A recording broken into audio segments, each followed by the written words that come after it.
This week on Art on the Air features book and papermaking artist Don Widmer, whose work features structures that explore movement and light. Next, jewelry artist Amy Butts, who uses found objects and crystals that inspires her special creations. Our spotlight is on the Everly set, appearing January 30th in Munster for the Lakeshore Concerts. Express yourself through art and show the world your heart. Express yourself through art and show the world your heart. You're in the know with Esther and Larry. Art on the air today. Stay in the know with Larry and Esther. Art on the air our way.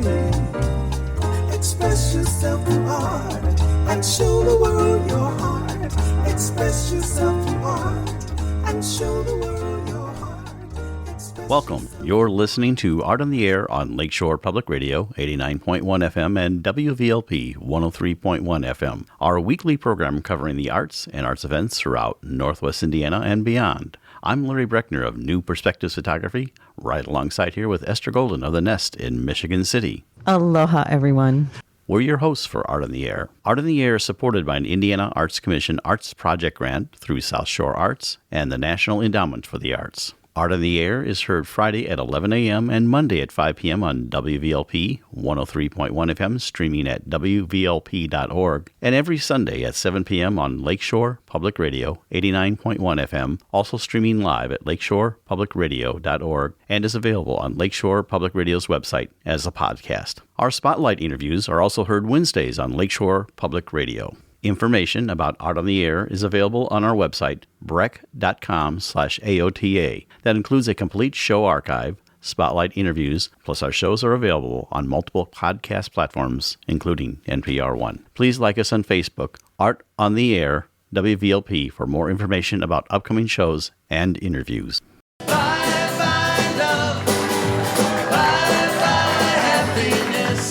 We'd like to welcome to Art in the Air Spotlight. They'll be performing at Munster Auditorium for Lakeshore Concerts on Monday, January 30th, 2023. That's coming up very, very soon. They're called the Everly Set, and obviously it's a great takeoff on the Everly Brothers. Jack Scholar and Sean Altman, welcome to Art in the Air Spotlight. Hey, thanks for having us. Well, it sounds exciting, but we kind of want to hear a little bit about you, so we'll explore you, and then we'll talk more about the show itself. So, Jack, tell us a little bit about yourself. Well, first I'd like to say thanks for having us on. We're psyched to come to Munster, Indiana, and we love our show. It's a lot of fun, and it's timeless music that seems to be appreciated by all ages, and we love keeping the Everly Brothers music alive. And we came to this music through our friendship, and we had been singing together for a number of years and started this show out of pure fun and kept it going just because we loved it so much. So, did you have a band when you were in high school or grade school? I had started my professional career when I was 14, and that's around the same time I met Sean. And I had a record deal. We were both we approached this world from being songwriters, which I think gives us kind of a unique perspective. And I've been singing my whole life, and we both have many other projects, but this is something that keeps giving and giving for us.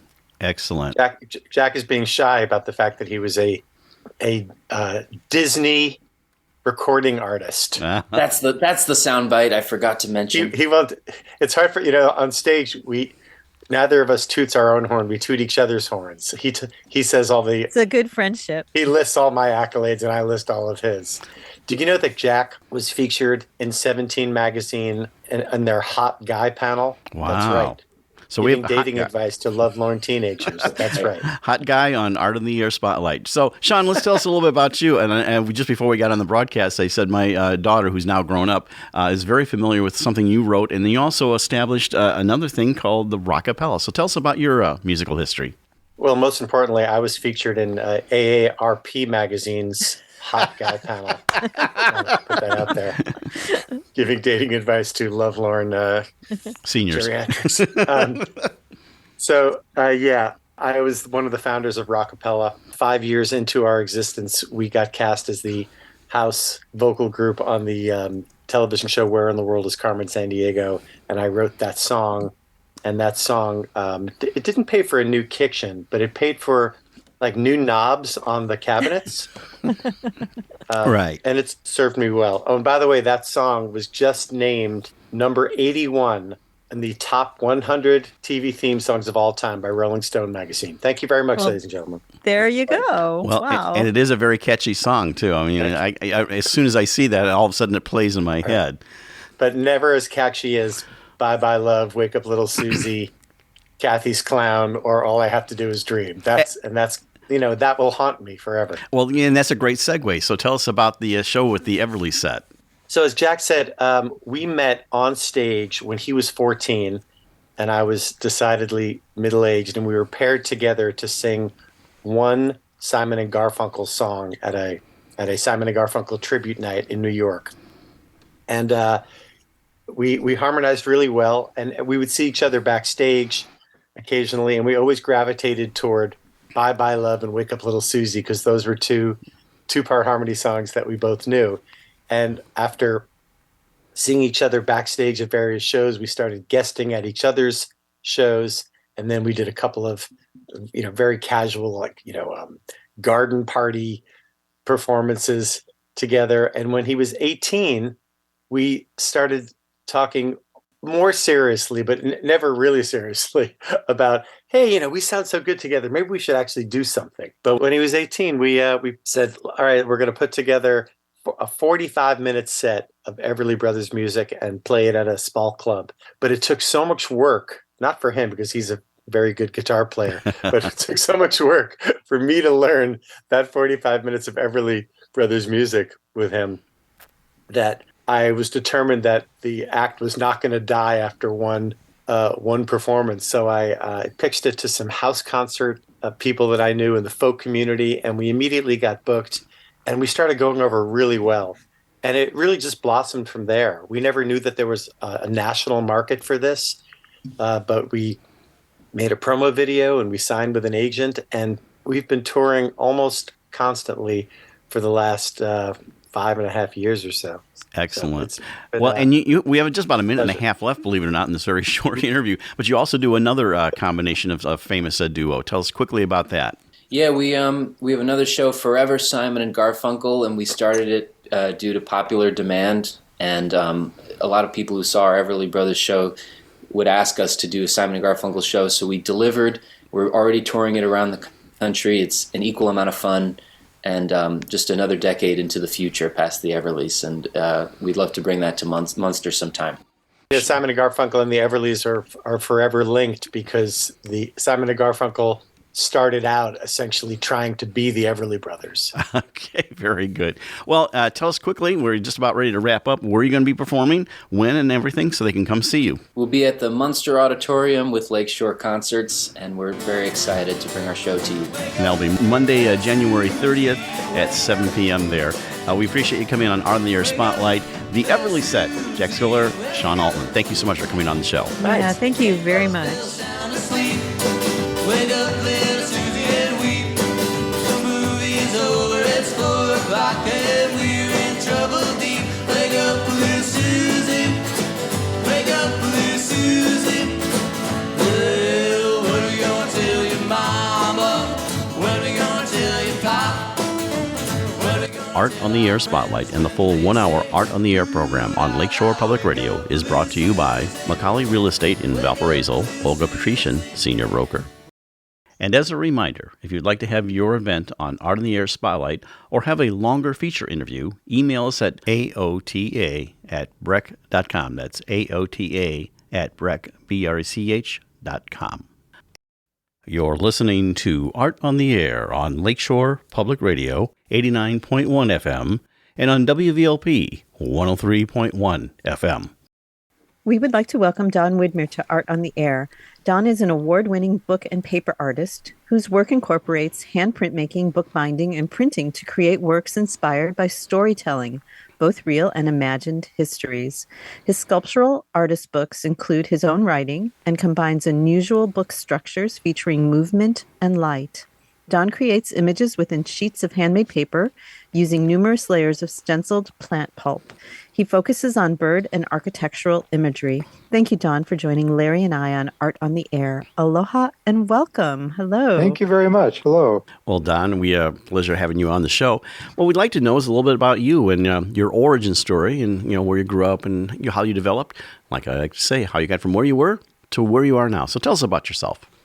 Sure. So I grew up in the Cleveland, Ohio area, and I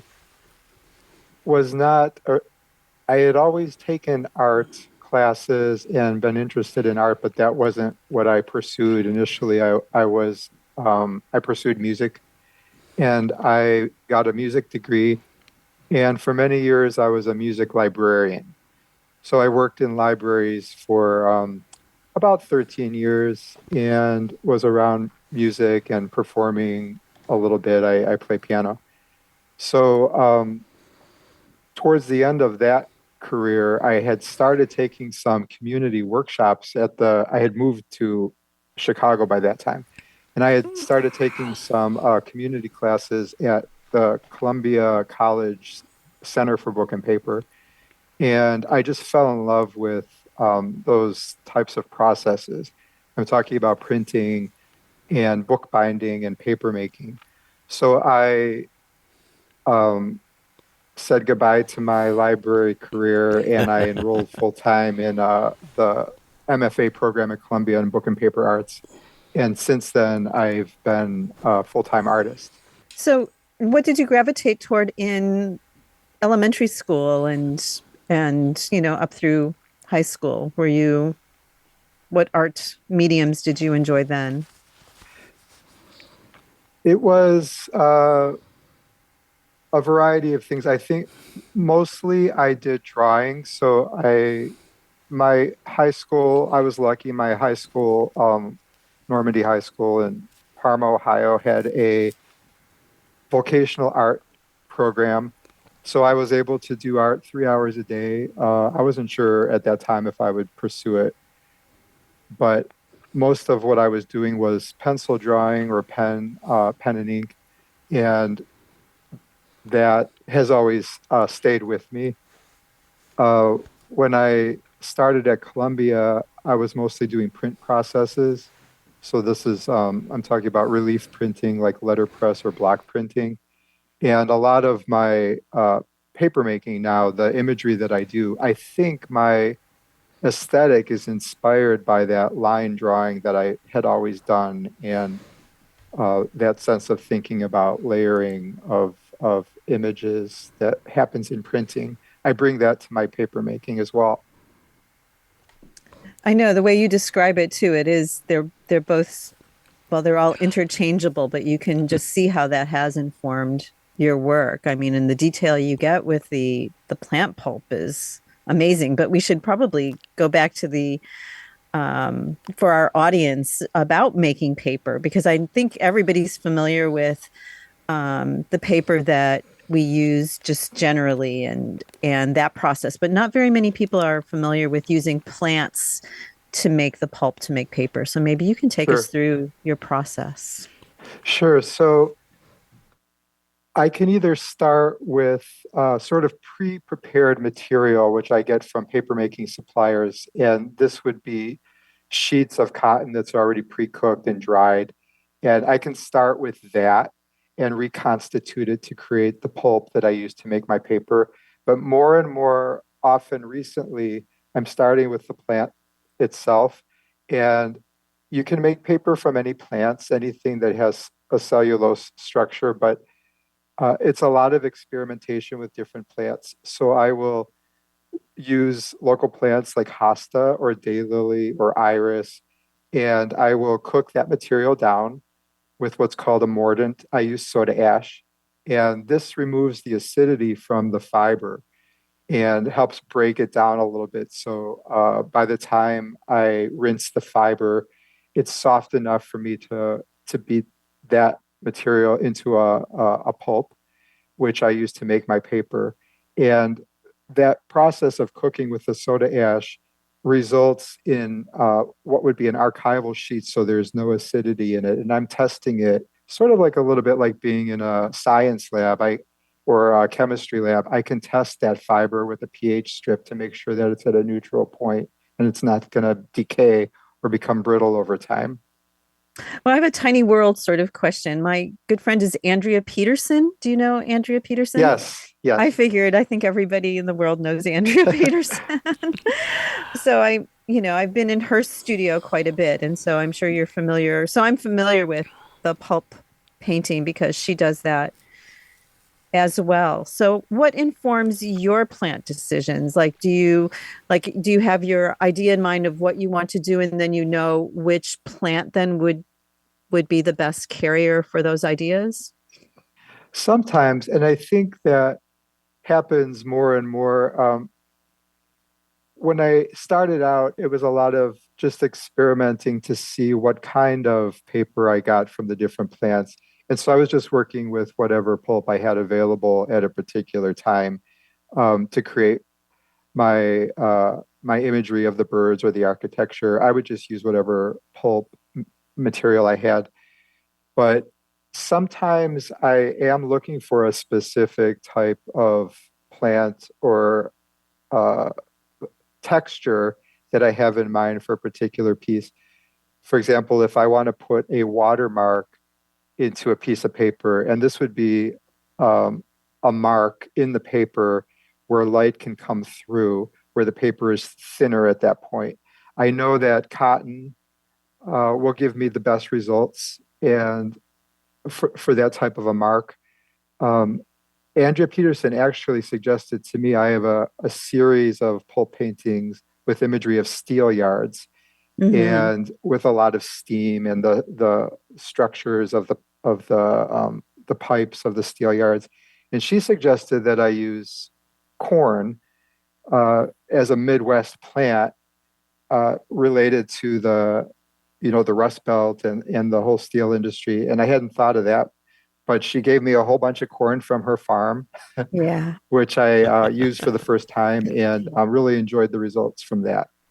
I know she's also taken farmers' jeans and t-shirts and created that beautiful blue Yes, paper, but it's so very local to use local materials. And your work, as all work evolves, you have gotten quite detailed with this pulp. And so um, I would love for you to explain also about your stenciling and all the layers and how many layers, like what is your most extreme amount of layers and how does that relate to the thickness of the paper? Like how thin are you going with these layers? So sure. fascinating. So when I was at Columbia and I was at that point studying with Melissa Potter was my paper making instructor, and she's still teaching there. That's where I learned the technique of using stencils to create my imagery in the paper. And my first images were relatively simple. And for some reason, I think again, it's this my background with printing. I was really attracted to that layering and stenciling. So my process has gotten more and more detailed and elaborate over the years. And really, I think it shows up in the architectural pieces. So I can create as many stenciled layers between 20 and 30 layers sometimes. And but to be honest, the paper doesn't get any thicker. The pulp is so finely beaten that the layers, when I'm working, you could see some degree of thickness difference between the layers and where I don't have the extra pulp. But once the sheet is pressed and dried, there's no difference in the layers. It's completely flat and smooth. And I don't think it adds any, if it adds any thickness, it's not really noticeable to the viewer. So how much patience do you need then to dry between the layers? I mean, you can't really Is this something that can be rushed? Like, oh, I just got to get this next layer on, or do they all have to be dry before you put the next one on? No, you can go layer to layer immediately, and sometimes I have rushed through the process. I tend to get better results if I take my time. I can let the paper go overnight if I keep it wet, and I'll just put a wet felt over the top of it and work the next day if it's a complex piece. But I find that the more time I take with applying each layer, and I'm working like within a stenciled area, it's not a single shade of color. Like if I'm working with different shades of brown within that space of a single stencil, I could work the pulp around. I could make it a little bit darker, put some shading within that particular stenciled layer. And sometimes I'm manipulating with a tweezers or blowing on the pulp, and I'm just getting texture within each stenciled layer. So the more time I spend with that, the better results I get, I think, for myself. So do you think that that's the most temperamental part of the process? It is for sure. Yes. I was looking at the Farnsworth House, number 9, and comparing it to one in my journey into color. What's your decision process? It's basically the same image of the same Farnsworth house, pulp painting, but one is like nicely colored and the other was just like almost a black and white image on a very subdued background. Sure. So my architectural pieces started off being different shades of black and white or grays, and I felt most comfortable working in that color palette, again, from probably my drawing background with pencil. But the birds have really helped me to explore color more. And so when I'm recreating an image, I have my stencils already, so I'm able to create an image more than once. And really, I view my process as an experiment in using multiples. So I create at least 2 of every image that I've ever made, sometimes many more than that. And each time I do it, even if I try to use the same color palette and the same pulp, the image is going to be different just because of that. That's the temperament of the pulp itself and the way that I'm spraying it on or doing my layers. But oftentimes now I'll use different plants when I recreate an image, and I'll get a different texture or a completely different color palette. I know with the house that you're talking about, the Farnsworth house, I was most happy with more neutral color tones I got in that because it seemed more natural to me and more in keeping with the aesthetic of that house. And I noticed, like in your pulp painting for the birds, they are generally fairly colorful with maybe a few exceptions. Detailed, like I'm looking at the cardinals, the male and female cardinal, and you have a parrot there that's just beautiful in the way it's done. Yeah, thanks. And as I said, the birds have helped me do that exploration of color. Most of the birds that I do have been suggestions from people that I meet at art fairs. My customers or collectors have given me lots of suggestions on which birds they want to see. And I think for myself personally, I'm most attracted to doing the architectural imagery, but I think that the birds have really helped me expand my art. And so I learned a lot from having done those animals. Now, you also do what you label as books, and they're not really traditional books. They're like a storytelling thing. So describe for our audience about the whole physical book structures that you have. I mean, they're very creative and everything. And like I said, I would encourage people to go to your website to actually view them. But maybe describe that for our audience. Sure. So I create artist books, and artist books are books that are conceived as a conceptual whole. So the structure of the book itself is part of the whole vision of the book. So it's not just the text within the book, but it's the the casing or the structure that holds the pages. So a lot of my books are sculptural in nature, and I think about the structure at the same time I'm thinking about what will be the contents of the book. So a lot of these, they're they would be similar perhaps to a pop-up book. So a lot of them would have movement when you open the book, and light would come through, or sound even as you're opening the book, if you're interested in having a sound element as sheets of paper move back and forth and hit each other in the way that you construct the book. You can make that happen as well. I want to go back to your music. Does your music influence, I mean, your music background, I should say, influence any of your, visual art and paper making and that type of art? And then how did you pick the gamelan? That was like, I wanted to ask about the gamelan because that's a very unique choice. Yeah, so my music does not find its way into my paper intentionally as much as I would like it to. Sometimes with the imagery it does. So I have a series of organ pipes, or I had a piece recently that inspired by the artwork of Hildegard von Bingen, who was a medieval composer. But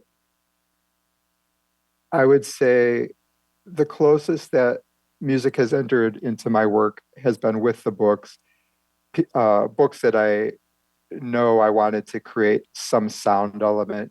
And it's the choice of paper. So you get a sort of a rustling tone with flax. Flax is a paper that sort of has a percussive sound to it. When it's shaken, it could have that tone. So I've explored it in that way, but I would like to eventually think about incorporating sound a little bit more into my books, but I haven't done that yet. And as far as gamelan, when I studied music, I was in a gamelan ensemble. This is an Indonesian music ensemble of mostly percussive instruments.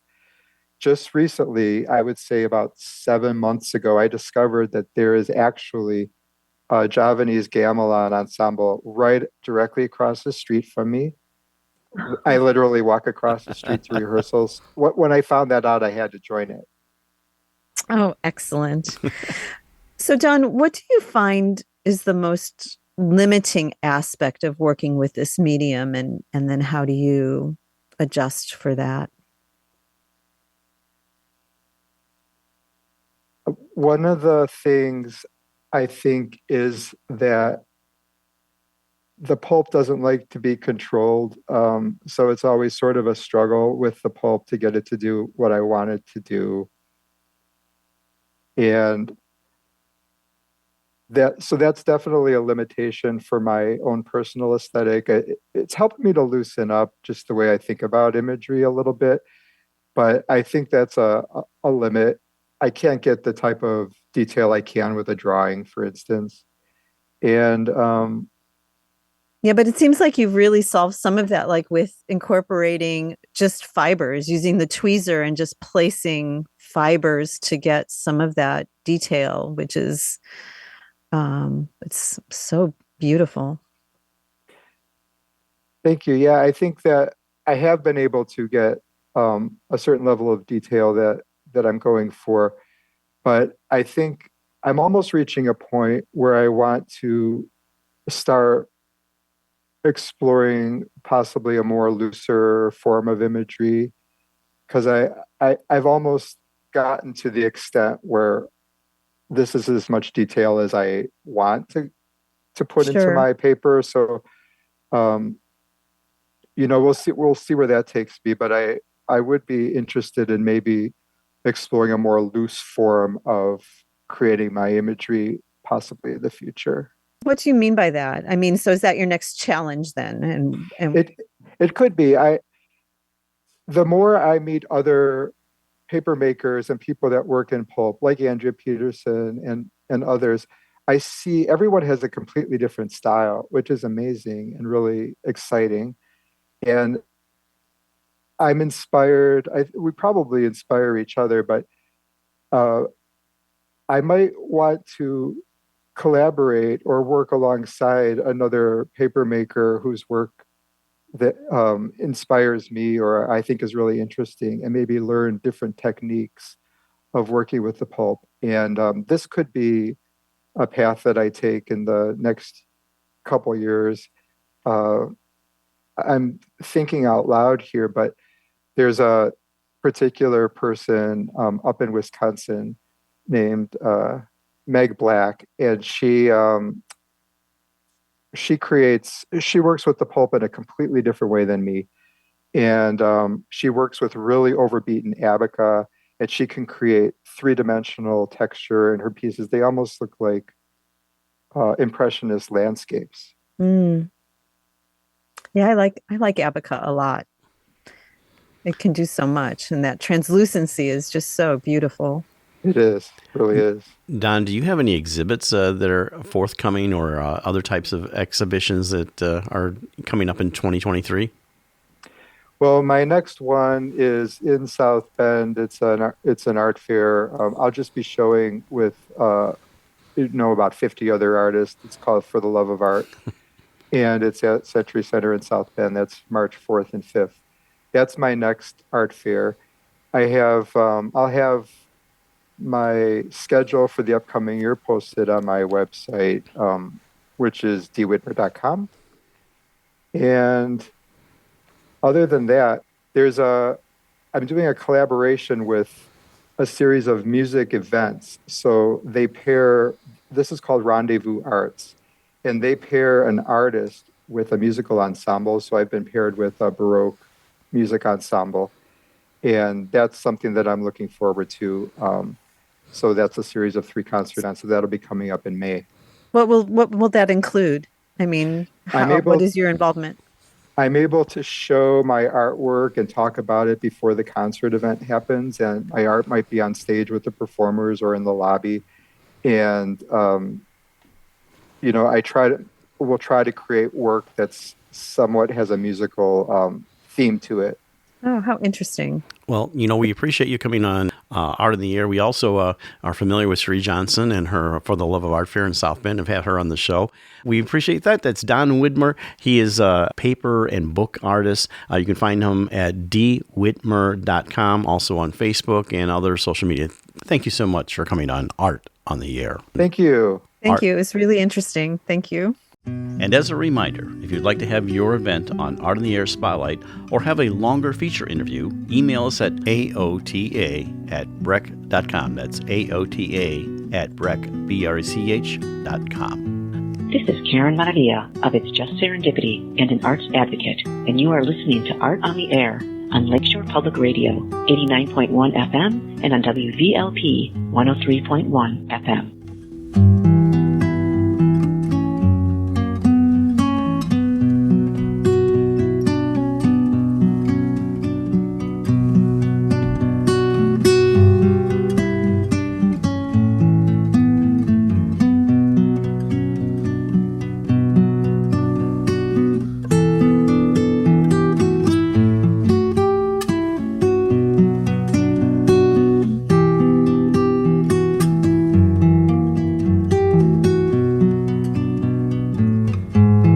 We would like to welcome Amy Butts to Art on the Air.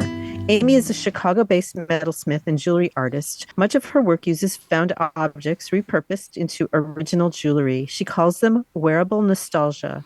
Amy finds inspiration in the ways jewelry can spark memory and play the role of souvenir. Thank you, Amy, for joining Larry and I on Art on the Air. Aloha and welcome. Thank you. Hi, it's nice to meet you.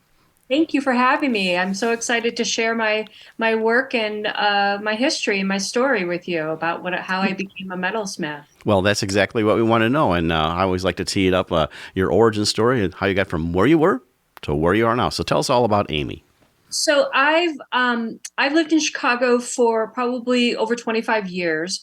But my beginnings were when I grew up in South Bend, Indiana, where For the Love of the Art Fair show is. I grew up in South Bend, Indiana, and I grew up in a family of 4 kids and my parents. And one of the things that we always did every summer is I was in 4-H. So all summer we would be signed up for classes. I would sign up for leatherworking. I signed up for woodworking. My mother was a sewing teacher. We showed animals. So there was always a creative environment in my house. And my mom sewed. My sisters were the sewers. I was the tomboy that went down to the basement and hung out with dad and made, birdhouses. And I was in campfire. So, there was always creativity happening in my house. And in high school, I didn't take as too many art classes. I mean, I took the general art classes, but then, I went to college, and I went to college to study architecture. And I kind of struggled in architecture. I couldn't understand spatial stuff. And I was like, I wanted to be artistic, but it didn't work for me. So one semester, I was at the University of Wisconsin in Milwaukee. I took a metalsmithing class, and it was this light bulb went off. It was just like, oh, here it is. Here's where I want to be. And then it just reminded me that, like, oh, my dad was a tool and die maker. Yeah, I would hang out in machine shops growing up. And my uncles all had machine shops. And there was always parties at the machine shops and family parties. And it was just like this epiphany for myself of like, this is it. And so I dumped architecture, and I put my head in full to being to learning all metalsmithing. And then the other kind of fun thing about like that I realized at that time moment is like, oh, of course I'm a metalsmith, because I grew up on Jewel Avenue in South Bend, Indiana, and my neighborhood was called Jewel Woods, and it was just like, oh, well, there it is. There it is. I grew up on the street that I became. So I got an undergraduate degree in metalsmithing and jewelry design at the University of Wisconsin in Milwaukee.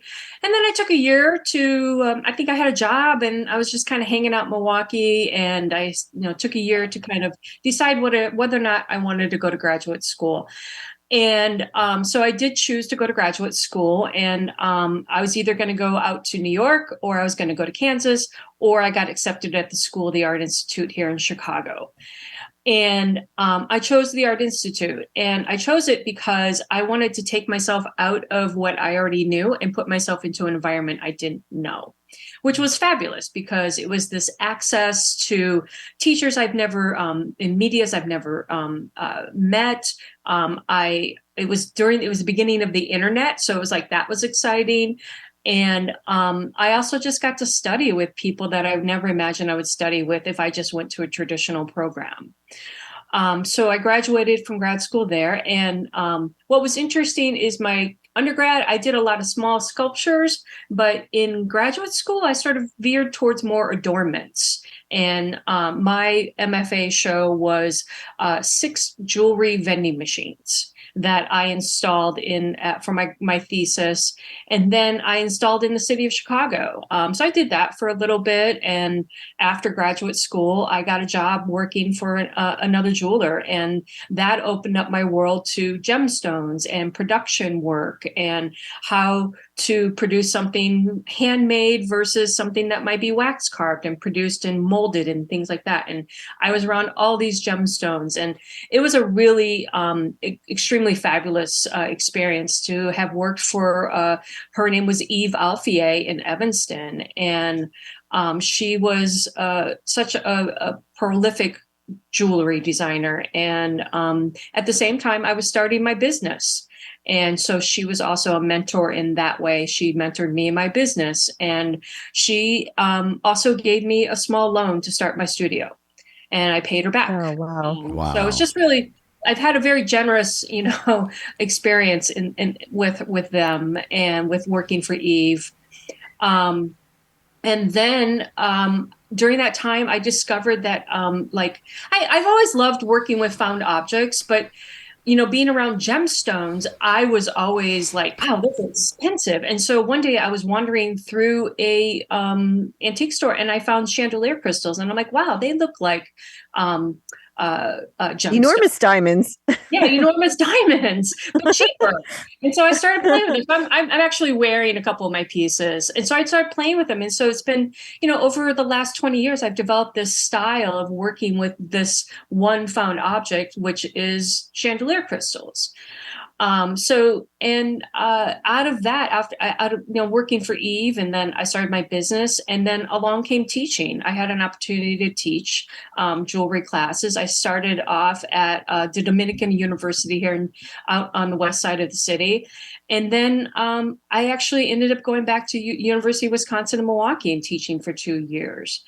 And so I fell in love with teaching. Not only was I in love with my job and my profession, but I fell in love with teaching. And I really love the idea of helping other people find their creative voice and helping these young students learn the art of metalsmithing and to create something with their hands. And ever since then, I've been teaching, and I've settled at a place right now. I'm teaching at the Art Center of Highland Park up in Highland Park, Illinois. I've been there for 19 years. I'm chair of the department, and so I help run the department, as well as I teach 4 to 7 classes a week there. I teach wax carving, and I teach metalsmithing, and I teach workshops and specialty classes. And I'm just in love with all my students and teaching and seeing their happy faces when they create something all by themselves with my guidance. What a completely joyful story. Completely charmed. So lovely. Thank you. How would you describe your artwork? We can't, unfortunately, on radio, and of course, people can go to your website to see some of that. But maybe just describe some of the things that you create. Well, I have several lines of jewelry that I create. The one I mentioned was from the chandelier crystals, where I treat them like a gemstone, and I'm always on the hunt for most unusual chandelier crystals. And trust me, there are lots of chandelier crystals out there.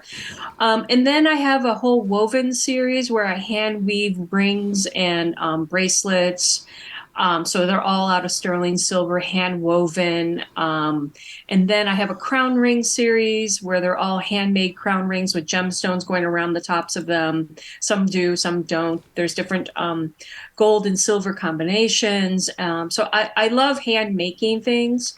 I also have another line of jewelry called the Forget-Me-Nots, and a lot of times the Forget-Me-Nots are composed of vintage chains, composed of vintage elements. There's always a chandelier crystal to them, and people bring me mom and dad's old items, and we add those into those necklaces, and those become their own handmade, created heirlooms that I create for them, custom pieces.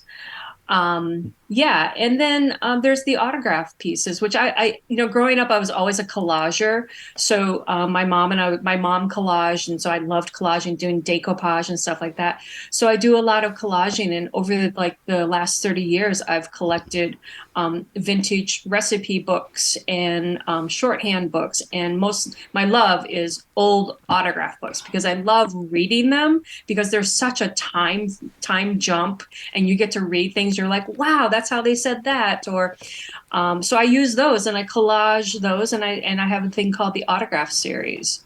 So those are kind of like my 4 to 5 collections that I produce. And I'm looking at your website, which is ladysmithjewelry.com, and you can see a whole series of things there, and we'll remind our audience after that. Yeah, I see all your different collections. I even have one called the Chandelier Collection. I saw that. So yeah, that's the chandelier pieces. So the great thing about the chandelier pieces, it's always changing. The collection is like limited editions and one of a kinds, because I'm always finding new shapes, new colors, new styles that I'm working with, and I like that. I like that that when you buy a piece of Lady Smith jewelry, you are getting a unique limited edition piece of jewelry. And this goes to necklaces, rings, earrings, and bracelets, and that's your whole line, correct? Yep. Mm-hmm. Yeah. So where's your studio? Oh, I live in Lincoln Square in Chicago, and it's a private studio, as you can see from behind me.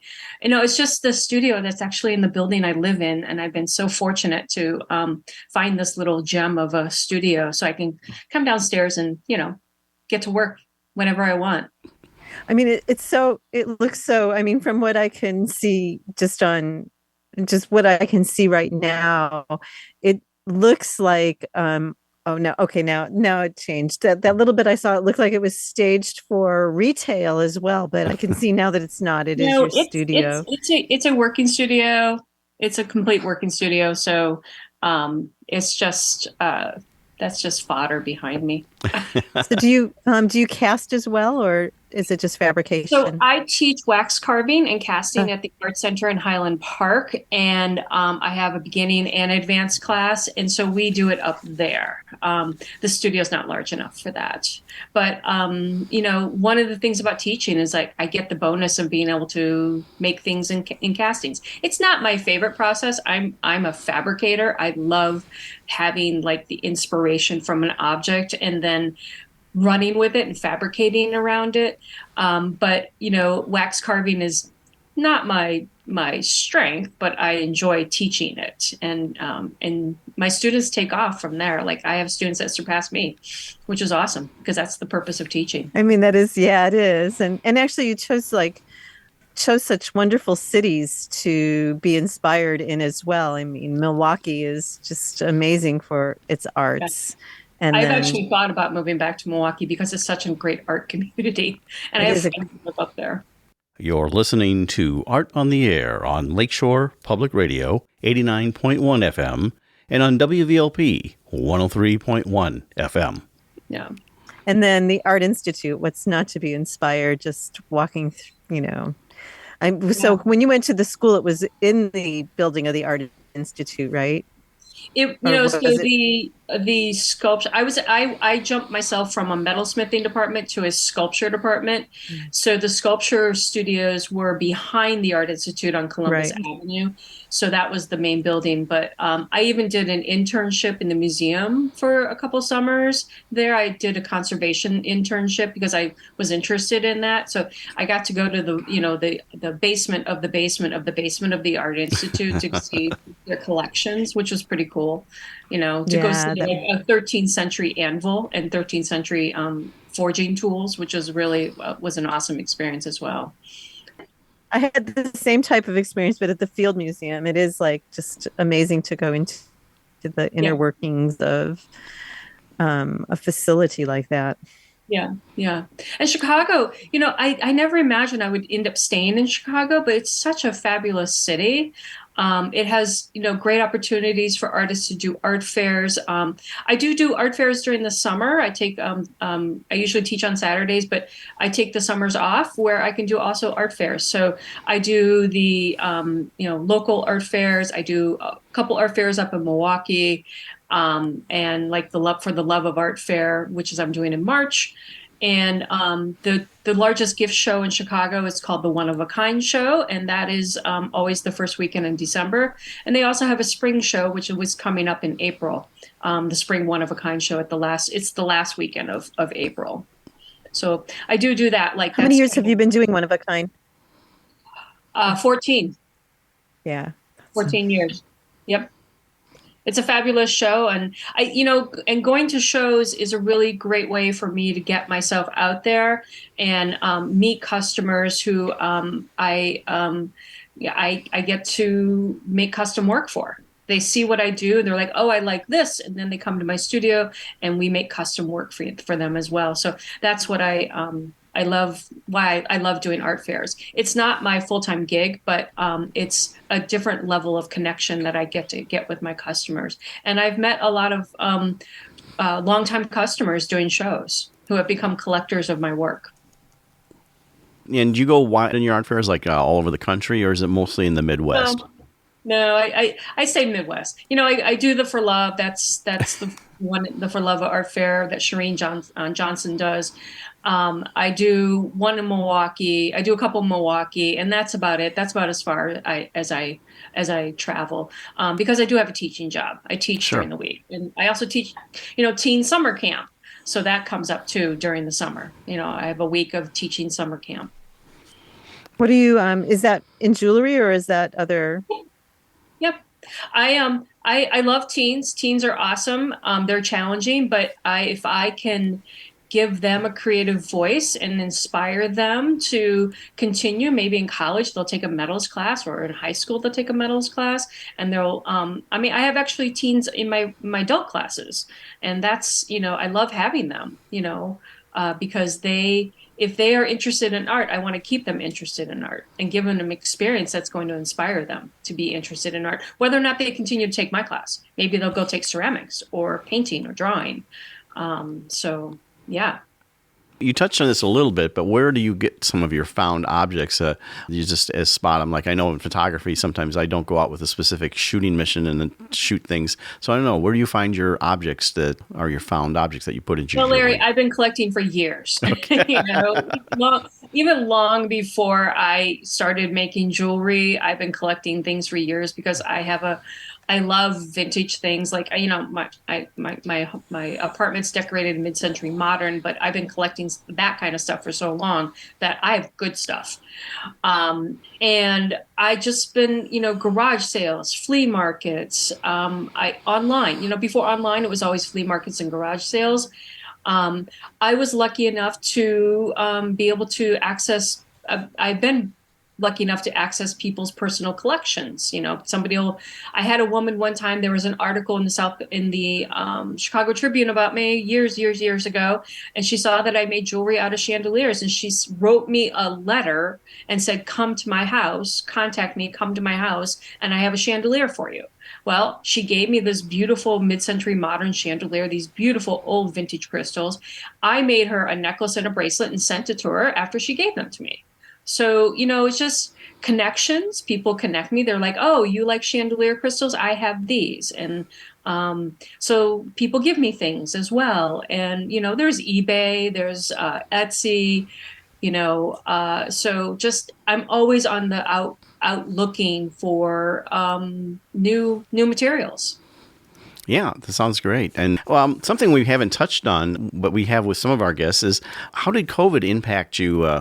Did it make a creative period for you? You probably couldn't teach or teach remote, but maybe so tell us about how that did in coming out of it. You could focus on your own personal work. So the first thing I did is I actually cleaned my studio entirely and rearranged my studio.